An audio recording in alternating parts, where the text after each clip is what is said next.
കാലമാടന്റെ പെണ്ണ്. രചന നിലാവിന്റെ കൂട്ടുകാരി. അവതരണം സാലിം കരുളായി. ശ്രീയുടെ പെട്ടെന്നുള്ള അലസകയായിരുന്നു. ഫ്രഷായി ഇറങ്ങി വരുന്ന ശിവൻ വേഗം പോയി അവിടെ വാ പൊത്തിപ്പിടിച്ചു. എന്തിനടി കിടന്ന് കാർന്നേ? ശിവൻ ദേഷ്യത്തിൽ ചോദിച്ചതും ശ്രീ കയ്യിലുള്ള ഗ്ലാസ് ടേബിളിൽ വെച്ച് അവന്റെ കൈ ഊക്കോടെ തട്ടി മാറ്റി. മനുഷ്യന് ശ്വാസം പിടിച്ച് കൊല്ലാൻ നോക്കുവാണ് കാല. ഡീ പിന്നെ എന്തിനടി കോപ്പയ്ക്കായിരുന്നു ഒച്ച വെച്ചത്? ശിവൻ കാലിപ്പിൽ ചോദിച്ചതും ശ്രീ പെട്ടെന്നെന്തോ ഓർത്തു പോലെ അവൻ അള്ളിപ്പിടിച്ച് നിന്നു. അവൾ നന്നായി വീർത്തിയിരുന്നു. എന്താടി കാണിക്കുന്നേ? മാറി നിൽക്കടി. ശിവൻ ദേഷ്യത്തിൽ അവൾ അടത്തി മാറ്റാൻ നോക്കിക്കൊണ്ട് പറഞ്ഞു. ഇല്ല, എനിക്ക് പേടിയാ, അവിടെ ആരോ ഉണ്ട്. ശ്രീ തുറന്നിട്ട ബാൽക്കണിയിലേക്ക് ചൂണ്ടി പേടിയോട് പറഞ്ഞു. അവിടെ നിന്റെ മറ്റവനാണ് വന്ന് നിൽക്കുന്നത്. ഏയ് അങ്ങനല്ല, കാരണം ആ കുരങ്ങിപ്പോ എൻ്റെ കൂടെയാ. ഡേയ്. ശിവൻ അവൾ പറയുന്നത് കേട്ട് അവളെ ദേഷ്യത്തിൽ തന്നെ നടത്തി മാറ്റിക്കൊണ്ട് പറഞ്ഞു. താൻ എന്തിനാ എന്നോട് ദേഷ്യപ്പെടുന്നത്? ഞാൻ പറഞ്ഞത് സത്യ, അവിടെ ആരും ഉണ്ടായിരുന്നു, കയ്യിലൊരു കത്തി ഉണ്ടായിരുന്നു. ശ്രീ പേടിയോട് അവൻ്റെ അടുത്ത് നിന്ന് കയ്യിലെ തള്ളവരിൽ കടിച്ചുകൊണ്ട് പറഞ്ഞു. ശ്രീ പറഞ്ഞത് കേട്ട് ശിവൻ അവളെ കൂർപ്പിച്ച് നോക്കി ബാൽക്കണിയിലേക്ക് നടന്നു. കണ്ടോ? ബാൽക്കണിയിൽ നിന്ന് തിരികെ വന്ന ശിവനോട് ശ്രീ ആകാംക്ഷയോട് ചോദിച്ചു. എന്ത്?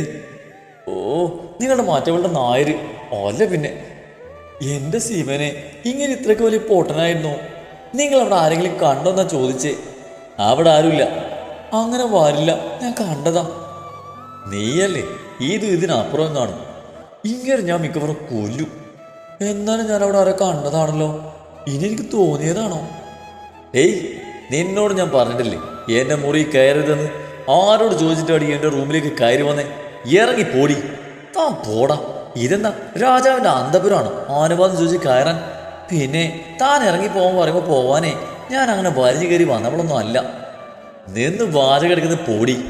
ഇല്ല, താൻ പറഞ്ഞ സ്ഥിതിക്ക് ഇനി ഞാൻ പോവില്ല. താൻ എന്താന്ന് വെച്ചാൽ ചെയ്തോ. ഡേയ്, നീ എന്ത് ധൈര്യത്തിലാണ് എൻ്റെ മുറിയിലേക്ക് കയറിയേ? ഞാനിതിലെ ചുമ്മാ പോയപ്പോഴേ എൻ്റെ ധൈര്യം രഹസ്യം ഞാൻ കയറിയതാ. എന്നാ ചേട്ടന് വല്ല ബുദ്ധിമുട്ടുണ്ടോ? ഉണ്ടേ, സഹിച്ചോട്ടോ. ശിവനെ നോക്കി പുച്ഛിച്ചുകൊണ്ട് അതും പറഞ്ഞ് അവൾ ബെഡിൽ പോയിരുന്നു. അവൾ പറഞ്ഞത് കേട്ട് ശിവൻ ദേഷ്യത്തിൽ അവളുടെ അടുത്തേക്ക് പോകാൻ നിന്നതും അപ്പോഴേക്കും ഡോറിൽ മുട്ടു തുടങ്ങിയിരുന്നു. ശിവൻ സ്ത്രീയെ ഒന്ന് നോക്കി പല്ല് കടിച്ച് പോയി വാതിൽ തുറന്നു. എന്താ മോനെ, എന്താ പറ്റിയേ? ശിവൻ വാതിൽ തുറന്നും അച്ഛൻ ആദിയോടെ ചോദിച്ചു. ഡോറിന്റെ മുന്നിൽ നിൽക്കുന്ന വീട്ടിലെ എല്ലാവരെയും കണ്ട് ശിവൻ കാലിപ്പിൽ സ്ത്രീയെ നോക്കി. ശിവമോളെ എവിടെ? അവൾ എന്തിനാ ഒച്ച വെച്ചത്? അംബിക ശിവനോട് ചോദിച്ചു. എല്ലാവരും ഓരോന്ന് ചോദിച്ചിട്ടും ശിവൻ ഒന്നും മിണ്ടാതെ നിന്നു. ഡാ, നിന്നോട് ചോദിച്ചത് കേട്ടില്ലേ? നിങ്ങളൊക്കെ എന്നോട് ചോദിക്കുന്നത് എന്തിനാ? ഓക്കെ അവളോട് പോയി ചോദിക്കേ. ഞാനല്ലല്ലോ കാറി പൊളിച്ചത്. എന്നിട്ട് ശ്രീ എവിടെ? ശിവനെ സംശയത്തിൽ നോക്കിക്കൊണ്ട് ശരത്ത് ചോദിച്ചു. ഞാനിവിടെ ഉണ്ടേട്ടാ. അതും പറഞ്ഞൊരു വളിച്ച ചിരിയോട് അവിടെ മുമ്പിൽ വന്നു നിന്നു. എന്താ മോളെ, എന്തിനാ നീ ഒച്ച വെച്ചേ? അത് പിന്നെ അപ്പച്ചി, അവിടെ ഒരു പാറ്റ, ഞാൻ അതിനെ കണ്ട് ഒച്ച വെച്ചതാ. ശ്രീ വായിൽ വന്ന കള്ളം തട്ടിപ്പെട്ടു. അവൾ പറയുന്നത് കേട്ട് ശിവൻ അന്തം വിട്ട് നിൽക്കുന്നു. എന്നാൽ ശ്രീ പറഞ്ഞത് കേട്ടിട്ട് ശരത്തും ശ്യാമനും വിശ്വാസം വരാതെ രണ്ടുപേരെയും മാറി മാറി നോക്കി. മോളെ, ഇനി പാറ്റയെ കാണുമ്പോളേ ഇങ്ങനെ ഒച്ച വെക്കല്ലോ. ഞങ്ങളാകെ പേടിച്ചു പോയി. അച്ഛൻ അവളോട് പറഞ്ഞു. ശരി അങ്ങളെ. ശ്രീയെ ദയനീയതയോടെ നോക്കി ശ്യാമൊഴികെ എല്ലാവരും അവിടുന്ന് പോയി. ശ്രീയെയും ശ്യാമിനെയും രൂക്ഷമായി നോക്കി ശിവൻ റൂമിലേക്ക് പോയി. അല്ല ശ്രീ, നീ ശരിക്കും പാറ്റയാണ് കണ്ടത്? വാതിൽ ചാരിയെന്ന് ശ്രീയോട് ചോദിച്ചു. അതെ, എന്തേ? അല്ല, ഞാൻ വിചാരിച്ചു നീ. ശ്യാമേ, നിനക്ക് ഉറക്കമൊന്നുമില്ലടാ. ഓ ഉണ്ടേട്ടാ, എന്നാ പോയി ഉറങ്ങാൻ നോക്കടാ. ശിവൻ കാലിപ്പിൽ ശ്യാമനോട് പറഞ്ഞു. എന്നാ ശരി ശ്രീ, നീ പോയി ചാച്ചിക്കോ, ചേട്ടൻ നാളെ വരാട്ടോ. ശ്രീയോടതും പറഞ്ഞ് ശ്യാമ അവിടുന്ന് പോയി. ഡേയ്, നീ ഇതെന്തേ കാണിക്കുന്നേ? ഇതെന്റെ ബെഡാ, പോയി വേറെ എവിടെയെങ്കിലും കിടക്കടി.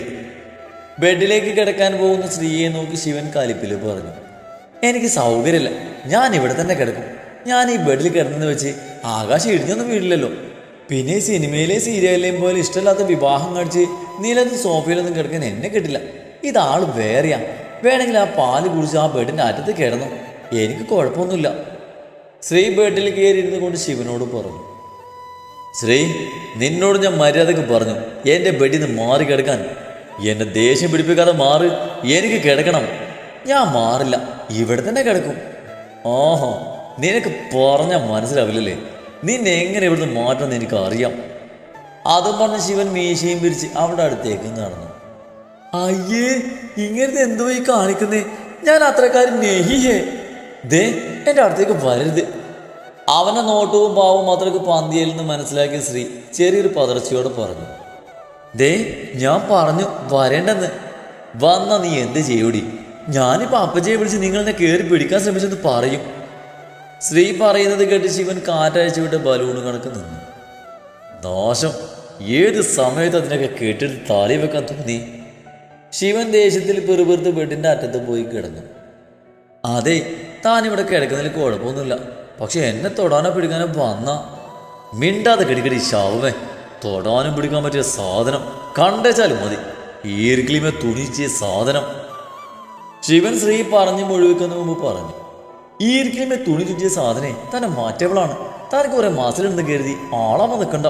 ഇതൊക്കെ കൃത്രിമല്ലേ? എൻ്റെ ബോഡിയും സൗന്ദര്യമൊക്കെ നാച്ചുറലാണ്. അതിൻ്റെ കുത്തലല്ലോടൂ തനിക്ക്. ഏയ്, നിന്റെ നാക്ക് വായന അടച്ചിട്ട് വെച്ച് കിടന്നില്ലെങ്കിൽ എഴുതാപ്പുറത്ത് തോട്ടിക്കൊണ്ടിടും ഞാൻ. എൻ്റെ ശ്രീ, ഇത് ബുദ്ധിയില്ലാത്ത ചെക്കനാ. ചിലപ്പോൾ കൊണ്ടുപോയിട്ടെന്നും വരും. അതോടെ എൻ്റെ മോളിപ്പം മിണ്ടാതെ കിടന്ന് ബാബാവ് ഉറങ്ങിക്കോ, അല്ലെങ്കിൽ ഇഞ്ചുറി ഓഫ് ദി ഹെൽത്ത് ആവും. ശ്രീ മനസ്സിൽ പറഞ്ഞ് ശിവനെ നോക്കി ബെഡിൻ്റെ അറ്റത്ത് പോയി കിടന്നു. ഡോ, താർ ഞാൻ ലൈറ്റ് ഓഫ് ചെയ്യുന്നേ. എനിക്ക് ഇരുട്ടി പേടിയാ. മര്യാദക്ക് ഓണാക്കിക്കോ, ഇല്ലെങ്കിൽ ഞാൻ അപ്പച്ചയെ വിളിക്കും. ഇത്ര പേടിയുള്ളവളാ പാതിരാത്രി നാടുവിടാൻ നടന്നിരിക്കുന്നത്. ശ്രീ പറഞ്ഞത് കേട്ട് ശിവൻ പല്ല് കടിച്ച് പെറുപെറുത്ത് കൊണ്ട് ലാമ്പ് ഓണാക്കി. എൻ്റെ ദൈവമേ, എനിക്ക് കൺട്രോൾ തരണേ. ഈ കിടന്ന പൊസിഷനിൽ തന്നെ ആവണേ. എൻ്റെ ദൈവമേ, നിനക്കറിയാലോ ഉറങ്ങിക്കഴിഞ്ഞാലല്ല എൻ്റെ സ്വഭാവം. അതുകൊണ്ട് മാത്രം ഞാൻ നിങ്ങളുടെ കാല് പിടിച്ച്. ഇത്രയും വലിയ ബെഡായതുകൊണ്ട് അങ്ങയുടെ അടുത്തെത്താനേ പല ഓട്ടോയും പിടിച്ച് പോകേണ്ടി വരും. അതാ ഏക ആശ്വാസം. എൻ്റെ വിഷ്ണുവേട്ടാ, ശിവേട്ടാ, കൃഷ്ണേട്ടാ, അയ്യപ്പേട്ടാ, ദേവിജി എല്ലാം എൻ്റെ പ്രാർത്ഥന കേട്ട് എന്നെ മാത്രം കാത്തു രക്ഷിക്കണേ. കണ്ണടച്ച് കിടക്കുന്ന ശിവനെ ഒന്നുകൂടെ നോക്കിക്കൊണ്ട് ശ്രീ തലവഴി പുതപ്പെട്ട് മൂടിക്കിടന്നു. അച്ഛാ, എനിക്ക് ശ്രീ പറഞ്ഞത് വിശ്വാസമായിട്ടില്ല. ശിവന്റെ മുറിയിൽ നിന്ന് താഴോട്ട് നടക്കുന്നതിനിടയിലായി ശരത്ത് അച്ഛനോട് പറഞ്ഞു. എന്ത്? പാറ്റയെ കണ്ട് പേടിച്ചതാണോന്നോ? അതെ, അവളെ ഞാൻ ശ്രദ്ധിച്ചു. അവൾ കള്ളം പറഞ്ഞതായിട്ട് എനിക്ക് തോന്നി. നീ ശിവൻ എന്തെങ്കിലും ചെയ്തതാണോന്നാണ് ഉദ്ദേശിക്കുന്നത്?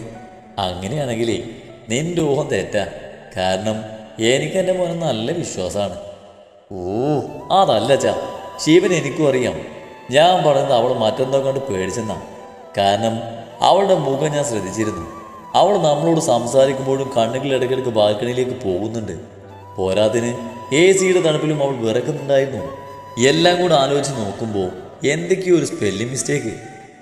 എൻ്റെ ശരത്തെ, നിന്റെ പോലീസ് കണ്ണിലൂടെ നോക്കുമ്പോൾ ഇങ്ങനൊരു സംശയങ്ങളുണ്ടാകും. അവള് പാറ്റിയെ പല്ലിയെ മറ്റേ കണ്ട് പേടിച്ചതാകും. നിനക്കറിയില്ലേ മോളുടെ സ്വഭാവം?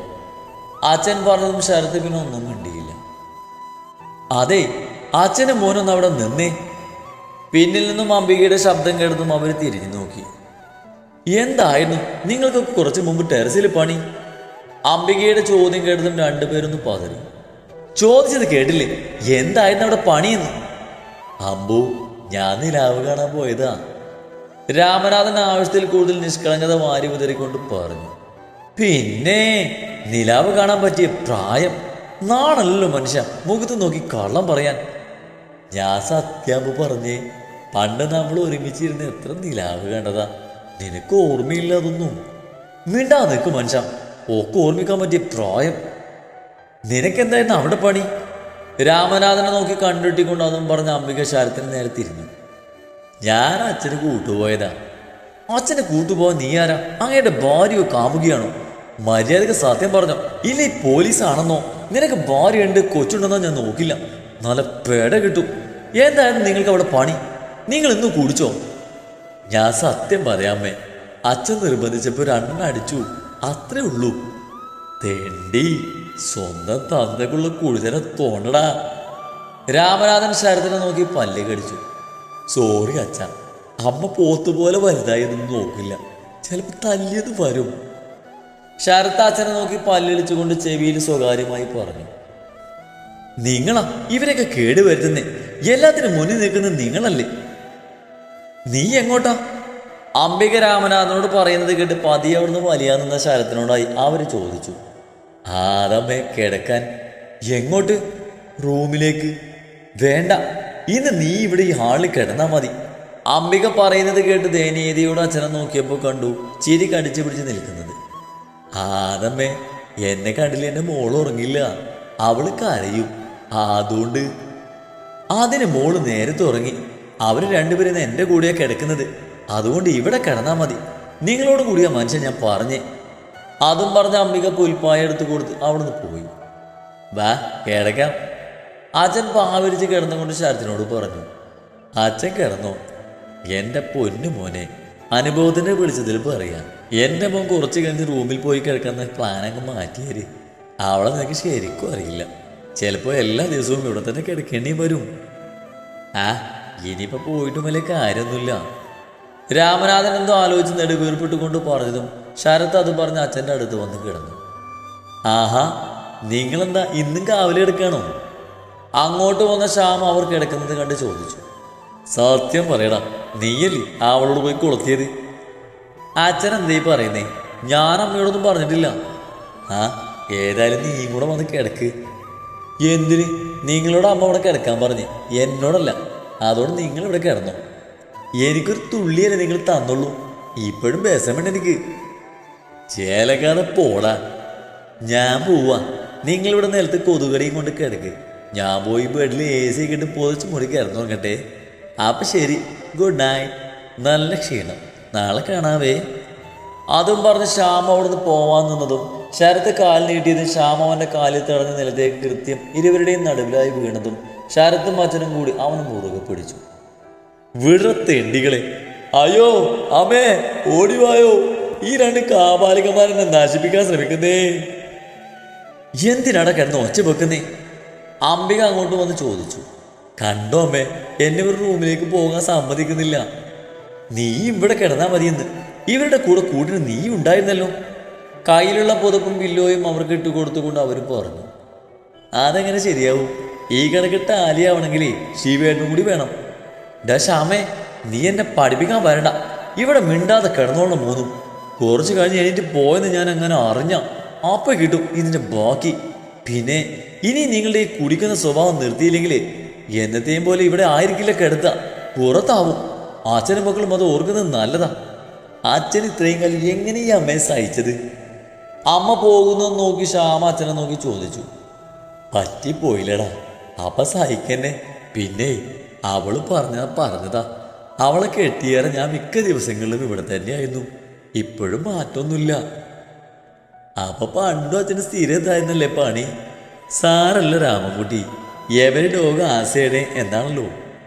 ഡാ, നീ പറഞ്ഞ അവസരം എനിക്കും വരും. അമ്മക്ക് ബുദ്ധിയുണ്ട്, അതാ അച്ഛനെ ഇവിടേക്ക് എടുത്തിരിക്കുന്നത്. അല്ലേ മൂന്നിലൊതുങ്ങില്ലെന്ന് അമ്മക്കും അറിയാം. ഡാ തെണ്ടികളെ, സ്വന്തം തന്തക്കെട്ട് തന്നെ വേണോ? എന്നാലും നമ്മൾ മാത്രം ഇവിടെ കൊതുകടിയും കൊണ്ട് കിടക്കുമ്പോൾ ശിവേട്ടൻ മാത്രം റൂമിൽ ബെഡിൽ സൂചിച്ച് കിടക്കുന്നു. ഓർത്തിട്ട് സഹിക്കുന്നില്ല. യോഗല്ലടാ മോനെ, നീ ആ പായങ്ങ് മടക്കിക്കളാ. അംബികയുടെ സ്വഭാവം വെച്ച് അവൻ ഇന്ന് മാത്രമേ ഈ കൺസെൻട്രേഷൻ കിട്ടൂ. പിന്നെ നമ്മുടെ കൂടെ അവനും ഉണ്ടാകും. അതടച്ചൊരു സമാധാനം. അച്ഛൻ പറയുന്നത് കേട്ട് ശ്യാമും ശരത്തും പറഞ്ഞു. പിന്നെ 3 പേരും കെട്ടിപ്പിടിച്ച് കിടന്നു. ഇതെല്ലാം കണ്ട് പുറത്ത് വാതിലിന് മറവിൽ നിന്ന രൂപം വന്ന കാര്യം നിറവേറ്റാൻ കഴിയാതെ ദേഷ്യത്തിൽ കയ്യിലുള്ള കത്തി ചെടിക്കിടയിലേക്ക് ഊക്കോടെ വലിച്ചെറിഞ്ഞ് അവിടുന്ന് നടന്നകന്നു.